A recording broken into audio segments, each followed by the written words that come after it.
Hello hello, on se retrouve pour une petite vidéo flamme jumelle pour cette pleine lune des fraises, hein, voir un petit peu comment vont se jouer ces énergies là pour cette pleine lune. Donc c'est parti, on va regarder où en est votre autre, où en est-il, où en est-elle.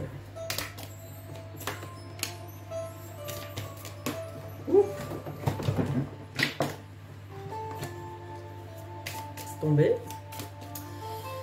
Où en est-il, où en est-elle?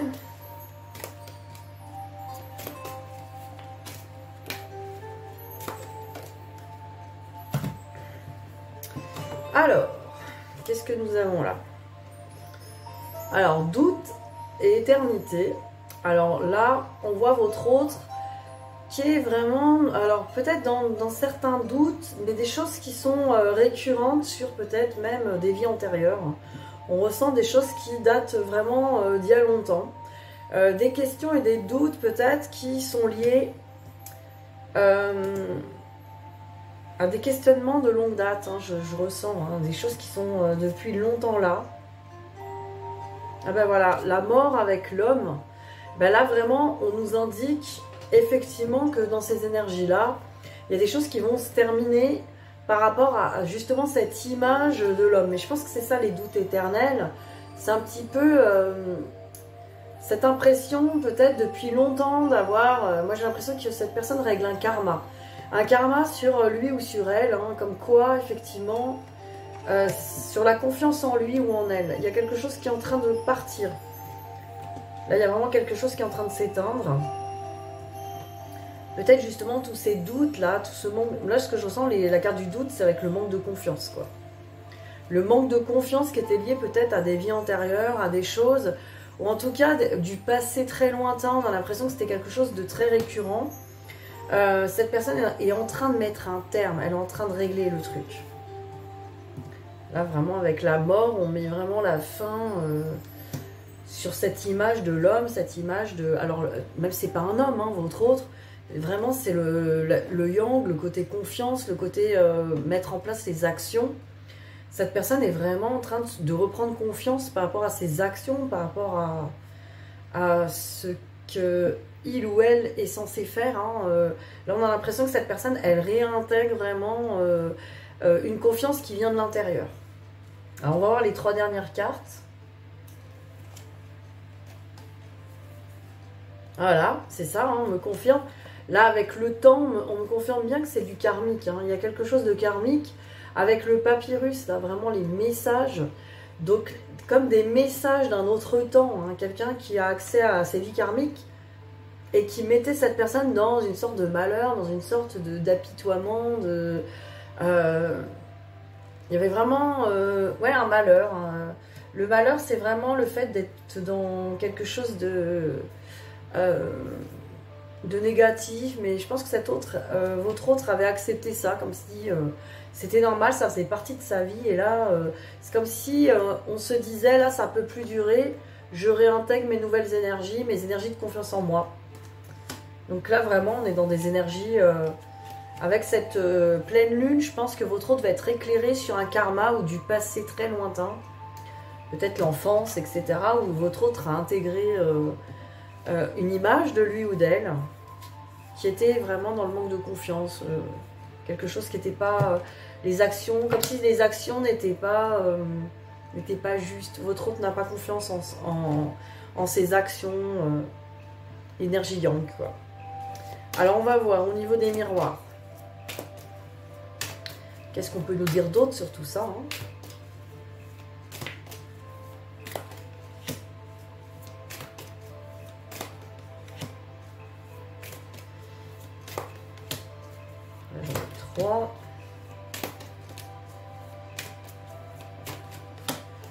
Alors, ah voilà, hein. On a contrat avec retard et fécondité. Donc c'est ça, hein, votre autre a l'impression, avait pas confiance par rapport à ce que cette personne, on est toujours dans le je dois faire. Hein. Cette personne ne savait pas trop quel contrat remplir, hein, quelles étaient ses obligations. Et cette personne a eu l'impression d'avoir raté le train du coup. Peut-être cette personne a l'impression de s'être peut-être trompée de décision cette personne n'avait pas bien compris les termes d'un certain contrat, ou alors cette personne avait un contrat karmique, vous voyez, un contrat karmique, et du coup cette personne a l'impression, bah, du coup, à cause de ce contrat karmique, à laisser passer le train. Alors le train, ça peut être vous, mais ça peut être aussi d'autres opportunités dans sa vie. En tout cas, avec la fécondité, là, votre hôte va pouvoir mettre un terme peut-être à ces croyances-là et retrouver une confiance, quelque chose de fécond, hein, de quelque chose de enfin on va pouvoir, vous voyez, faire de l'abondance, faire un projet, faire quelque chose. Alors ensuite, ben voilà, on a correspondance avec enfant. Donc voilà, hein, votre autre peut-être dicté par son enfant intérieur, hein, par son enfant intérieur qui retrouve une certaine liberté. Vous voyez, ces enfants sont en train de jouer là, ces enfants sont heureux au pied d'un arbre. Il y a une cigogne, donc il y a des beaux projets. On sent que ça y est, on est dans des projets de joie, peut-être l'enfant intérieur qui va être délivré grâce à ça. Reprendre confiance et pouvoir rentrer dans la correspondance, passer à l'action. Donc peut-être que votre hôte, du coup, va passer à l'action dans une correspondance, dans une légèreté d'enfant, d'être beaucoup plus dans la légèreté d'un enfant qui a confiance, qui vient aux nouvelles, qui peut être dans une action juste, qui n'a plus peur en fait. Et regardez, ça confirme. Compromis avec homme, hein, là on est toujours dans l'homme, la confiance en soi, l'énergie yang, que ce soit un homme ou une femme en face, on a quelqu'un là qui a vraiment confiance, qui ressent, voilà, qui est prêt à tout conquérir, hein, et là avec le compromis, et qui veut trouver un terrain d'entente. Un terrain d'entente, donc qui veut peut-être aller négocier avec vous, peut-être, en négocier c'est un bon mot, hein, mais en tout cas qui a envie de faire la paix, qui a envie de s'entendre, qui a envie d'un équilibre entre vous, et qui a envie de revenir, hein, au niveau de la confiance. Avec la carte de la correspondance, ça pourrait être, voilà, hein. Peut-être il y aura des recontacts là sur cette pleine lune ou prochainement. Parce que là, il y a vraiment une idée de je percute de certaines choses. Alors, on va regarder que pense-t-il ou que pense-t-elle de vous par rapport à vous. Que pense-t-il et que pense-t-elle par rapport à vous?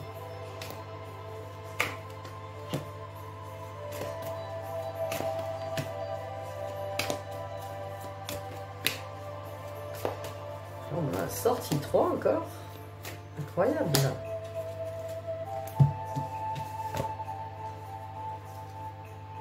Haha. Regardez ça. Secret féminin. Féminine ou féminin, ouais. Avec le retour. Donc que pense-t-il par rapport à vous? Bah, peut-être que cette personne est en train d'élaborer un plan secret, hein, pour revenir, hein, pour un retour vers vous. En train d'y penser aussi. Pense aussi peut-être qu'il y a des secrets que... Cette personne, c'est comme si elle avait envie aussi de savoir vos secrets. Elle avait envie de savoir le secret du féminin.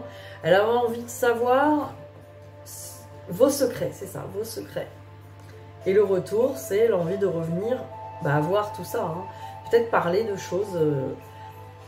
On a l'impression qu'il y a quand même une envie de retour pour discuter de certaines choses. Donc voilà, on va voir, hein, un petit peu. Hein. Et regardez, que pense-t-il ou que pense-t-elle par rapport à vous? Qu'il y a un pacte écrit et qu'on est là pour... qu'il y a un avenir ensemble, hein, on va vieillir ensemble. Donc il y a vraiment une idée de... Oui, je sais que c'est écrit et qu'il va y avoir quelque chose, quoi. Que pense-t-il encore, ou pense-t-elle par rapport à vous? Regardez, il y a l'aimant, hein, une attraction. Et cette personne ressent l'équilibre entre vous. Peut-être de votre côté aussi, ressent que vous êtes équilibré au niveau du mental et du cœur. Vous êtes un peu plus dans le cœur, dans vos pensées. Vous voyez ce qui vous parle. En tout cas, cette personne est très attirée, comme un aimant. Et on va prendre le petit message. Qu'a-t-il ou qu'a-t-elle à vous dire?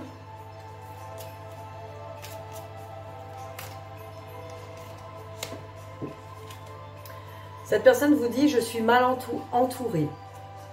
Mon entourage ne m'apporte pas suffisamment d'ouverture de cœur et de conscience. Je suis également parfois mal conseillée. Ce n'est pas évident pour moi de sortir de ce contexte. » Donc vous voyez, cette personne est encore peut-être sous l'emprise de son entourage ou a encore du ménage à faire, hein, ou encore sous l'influence de son entourage. Hein, je suis mal conseillée. C'est possible aussi. On va prendre un petit... Ah non, ça c'est le message des anges. Je vais prendre celui des âmes sœurs aussi, voir un peu s'il y a d'autres messages. Pour vous. Alors, message.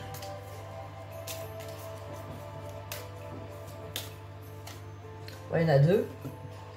Alors, deux cœurs fusionnent dans une explosion d'amour. Unis, ils créent une richesse illimitée. Ensemble, ils réalisent leurs rêves. Bon, là, il y a vraiment une envie de refaire deux cœurs ensemble. Afin de guérir ta relation avec autrui, tu dois d'abord guérir celle que tu entretiens avec toi-même. Pardonne-toi et accepte-toi, aime-toi. Donc voilà, encore peut-être pousser encore plus sur l'amour de vous-même. Un conseil là-dessus. Voilà, sur l'amour de soi. Et peut-être le pardon à soi aussi, tout simplement. Alors, on va regarder pour le lien maintenant. Eh ben, ça faisait longtemps que je ne l'avais pas sorti celui-là. Hop. Alors, pour le lien.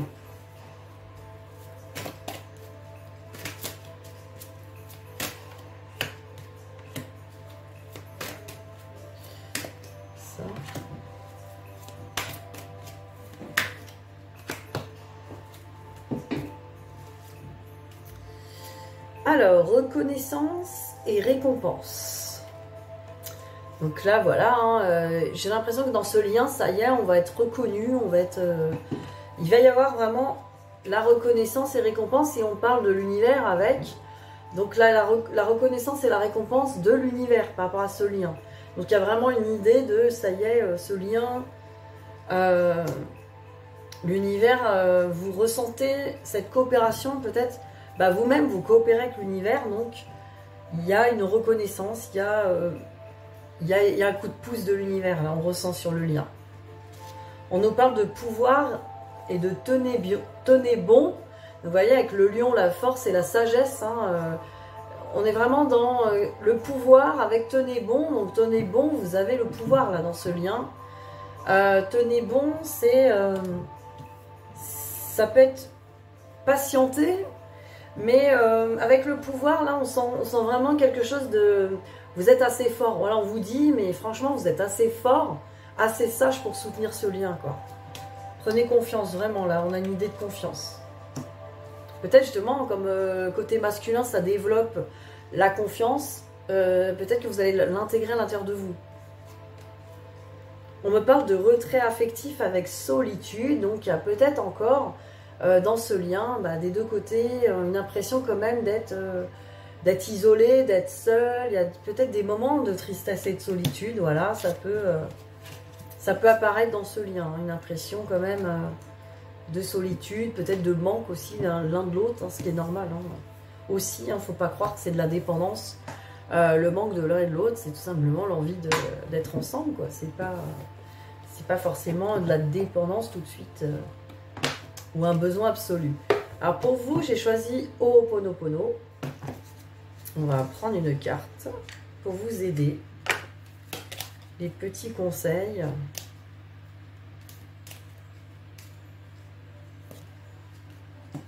Alors, j'accueille ma part d'ombre et je mets de la lumière. Voilà. J'accueille ma part d'ombre et je mets de la lumière dessus. On est en pleine lune, c'est ça, c'est qu'on va mettre la lumière sur nos parts d'ombre. Alors, qu'est-ce qu'on nous dit là-dessus?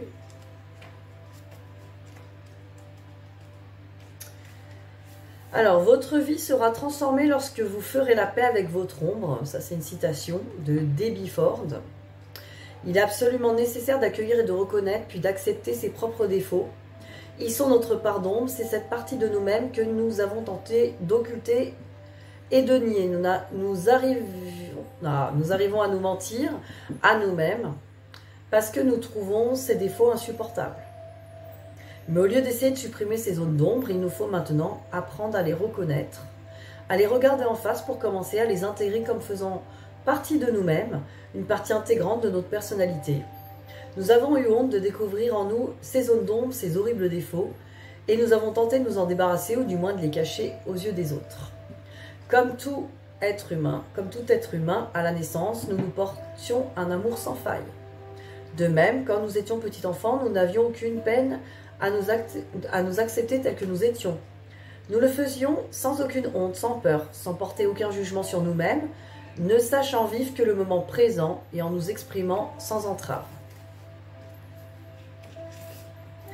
Mais peu à peu, afin d'être reconnus, acceptés par peur de nous sentir rejetés par la famille d'abord, par tous les autres ensuite, nous avons progressivement fermé les portes sur toutes ces zones d'ombre, ne correspondant pas aux normes établies, aux valeurs reconnues par tous. C'est ainsi qu'en reniant, en refoulant ces parties de nous, nous sommes arrivés à nous dévaloriser, à ne plus pouvoir nous supporter, à ne plus nous aimer.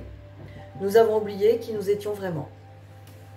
Cette carte vous invite à saisir que vos zones d'ombre constituent la clé du changement en vue de votre évolution personnelle, car elles recèlent l'essence même de ce que vous êtes, de votre être le plus profond.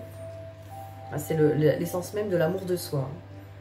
Si vous n'arrivez pas toujours à voir vos propres zones d'ombre, vous n'avez qu'à regarder ce qui vous déplaît chez les autres et les jugements que vous portez sur eux, ils sont votre miroir. Et ce que vous rejetez en eux n'est peut-être qu'une projection de votre propre rejet. Derrière chaque ombre se cache un trésor et votre véritable mission est de découvrir cette part de lumière en vous. Dès que vous contactez ces parts d'ombre en vous, vous pouvez les intégrer, les guérir. C'est alors qu'elles se transforment en amour. Car chaque aspect de vous-même recèle un cadeau, qu'il soit une qualité ou un défaut. Chacune de ces facettes compose la totalité de votre âme, l'être de lumière que vous êtes réellement. De la même façon que la lumière blanche se décompose en une infinité de lumières colorées en traversant un prisme, l'amour inconditionnel renferme la totalité des facettes vous concernant, la colère, la haine comme la joie, la paix, etc. Le blanc n'est pas l'absence de couleurs, il les renferme toutes. Ainsi, l'amour est l'ensemble de toutes vos ondes d'ombre, comme de vos valeurs. L'amour est tout, vous êtes amour. Voilà, là c'est vraiment un conseil pour accepter toutes vos ombres, les accueillir, arrêter de les cacher, de vous les cacher, arrêter de vouloir aussi les enlever, les épurer. En tout cas, n'hésitez pas, si vous voulez travailler avec vos parts d'ombre et vos blessures, à faire de l'EFT quantique avec moi. On est justement dans l'accueil de ces ombres, dans la reconnaissance. Et voilà, on suggère petit à petit des petites suggestions, enfin des petites données qui nous donnent des nouvelles perspectives, des points de vue, des élargissements de conscience pour se voir enfin dans les yeux de l'amour. Et voilà. Donc ça peut vous aider. Alors j'ai pris la maîtrise de l'amour de Don Miguel Ruiz pour vous donner un petit message de ce livre que je vais prendre au hasard, voir un petit peu ce qui serait bon pour vous aujourd'hui. Ah, je tombe sur l'amour est toujours bon. La peur est toujours méchante. Quand on a peur, on est plein d'obligations, d'attentes, dénué de respect, on évite les responsabilités et on ressent de la pitié. Comment peut-on se sentir bien alors qu'on souffre de tant de peur? On se sent victime de tout, on est jaloux, en colère, triste ou on se sent trahi. La colère n'est que la peur masquée. Il en va de même pour la tristesse et la jalousie. Assaillis par toutes ces émotions créées par la peur qui nous font souffrir, nous ne pouvons pas prétendre être bons. Si on ne se sent pas bien, si on n'est pas heureux, comment être bon? Lorsque vous êtes dans la voie de l'amour, vous n'avez ni obligation ni attente. Vous ne vous apitoyez ni sur vous-même ni sur les autres. Tout va bien et voilà pourquoi un sourire illumine toujours votre visage. Vous vous sentez bien et comme vous êtes heureux, vous êtes bon. L'amour est toujours bon. Il vous rend généreux et vous ouvre toutes les portes. L'amour est généreux. La peur est égoïste. Pour elle, il n'existe que moi. L'égoïsme ferme toutes les portes. Voilà, méditez. L'amour est toujours bon. Je vais vous le photographier dans le groupe. N'hésitez pas à venir dans le groupe Facebook. Je vais vous photographier ce texte comme ça. Vous pourrez méditer tranquillement dessus. Et je vous ferai aussi la petite photo de j'accueille mes parts d'ombre, comme ça, ça vous fera un petit travail des devoirs maison. Voilà, pour cette pleine lune des fraises. Donc manger des fraises, c'est plutôt les cerises là en ce moment. Mais voilà, on peut manger des fraises encore, il en reste. Voilà, à bientôt et je vous souhaite une belle semaine. Bisous, bisous.